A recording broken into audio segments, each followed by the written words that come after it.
नमस्ते मित्रांनो, तुमचं स्वागत आहे.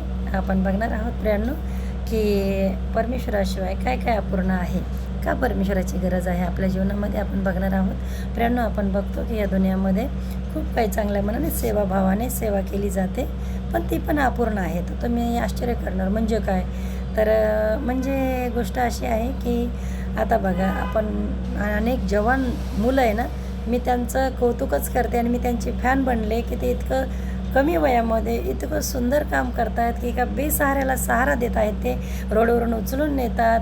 त्यांचं म्हणजे डोक्यात अक्षरशः त्यांच्या किडे झालेले असतात, दुःख झालेले असतात, ते केस काढणे, त्यांना साप आंघोळ घालणे, ते पण स्वतःच्या हाताने प्रियांनो, स्वतःच्या हाताने आंघोळ घालून त्यांना खायला देणं आणि एक सहारा देणं, एक आपलेपणाची जाणीव देणं आणि प्रेम करणं खूप श्रेष्ठ गोष्ट आहे प्रियांनो.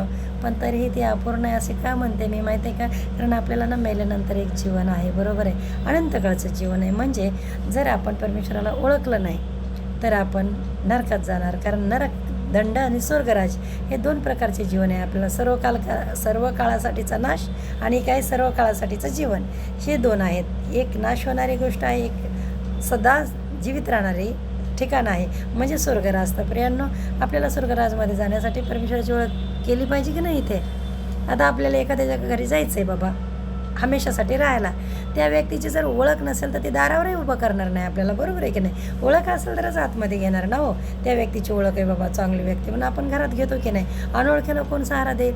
तसं स्वर्गराजमध्ये जाण्यासाठी परमेश्वराची आपल्याला ओळख होणं खूप गरजेचं आहे प्रियांनो. राहिलेल्या समयामध्ये नक्की ट्राय करा, शोधा देवाला, जाणून घ्या की हा परमेश्वर कुठे राहतो, कसा प्राप्त करता येईल आपल्याला मरायच्या आधी, बरोबर आहे की नाही. परमेश्वर फक्त